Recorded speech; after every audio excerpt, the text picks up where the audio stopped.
There are car launches and then there are Bentley launches, and I'm here in San Francisco for the launch of the new GTC Speed Convertible. I'm going to be driving one of these things all the way from here to Las Vegas. Yes, it's a tough job, but someone's got to do it.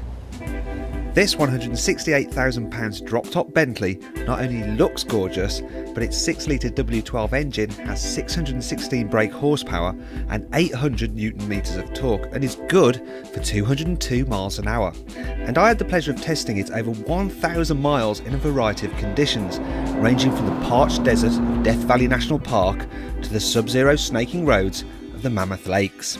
However, my first destination was San Francisco's most stunning landmark, the Golden Gate Bridge. It was time to get the roof down.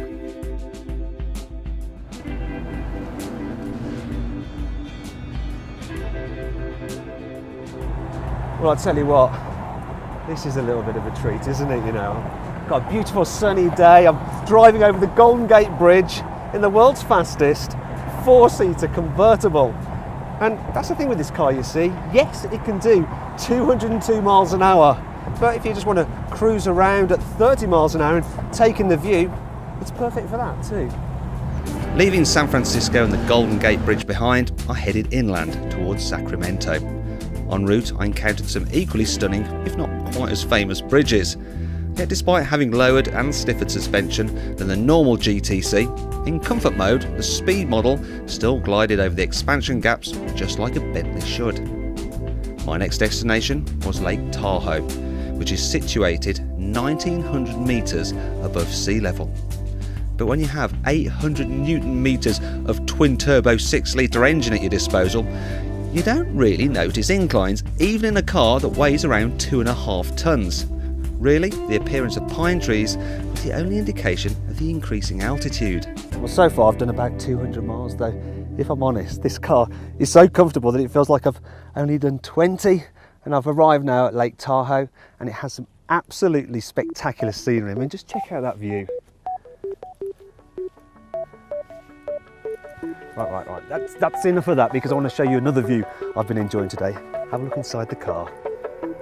The Continental has a fabulous handcrafted interior, and with the roof down, everyone can see the exquisite attention to detail. The Speed model gets some unique interior trims to set it apart from the rest of the range, and because there's decent room in the back, 4 people can enjoy this luxury in total comfort.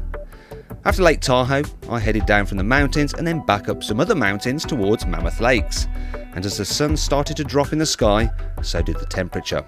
It was time to put the Bentley's well-insulated roof back up as day one drew to a close.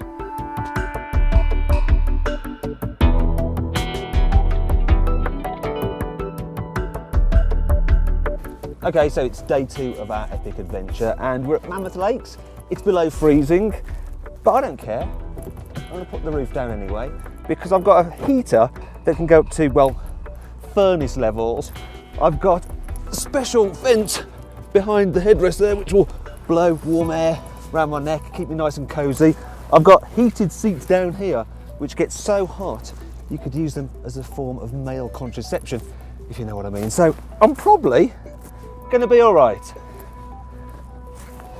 See you later.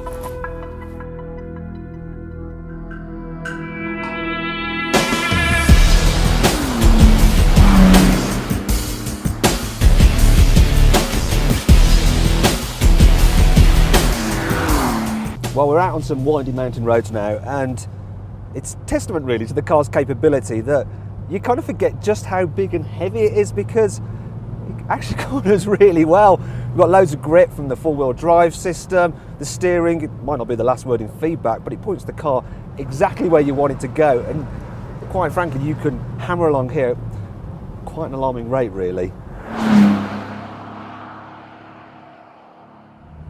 If I have one complaint, when you go over a bump, the steering wheel does wobble in your hand a little bit as the chassis flexes, and that's a problem you don't get on the coupe version of this car. But do you know what? That's a small price to pay for being able to take the roof down and, well, enjoy the fresh air. And being able to enjoy the fresh air also came in handy as we left the cool of the mountains behind and headed down into the Californian desert and its seemingly endless arrow straight roads.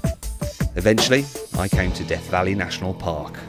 Situated 86 metres below sea level, it's the most barren place in the whole of the United States, and therefore the perfect place to test the Bentley's performance.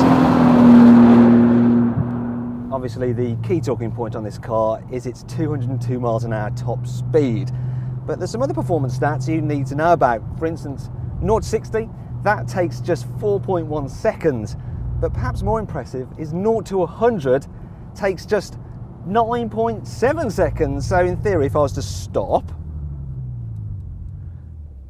and then floor it and count 1, 2, 3, 4, 5, 6, 7, 8, 9, 10, I would in theory be doing 100 miles an hour, but of course I wouldn't do that because that'd be very, very naughty.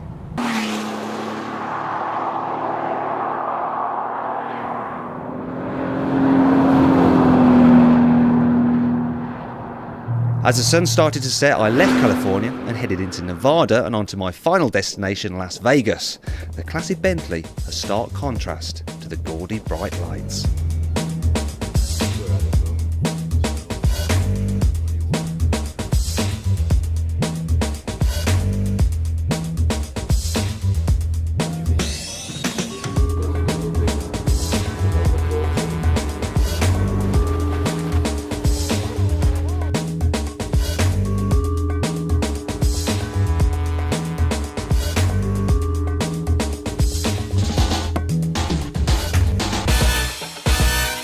Well, I finally arrived here in Las Vegas, and what an epic journey, and what an epic car. Now, I'll admit it is rather expensive, but considering what you get, I think it's worth the money.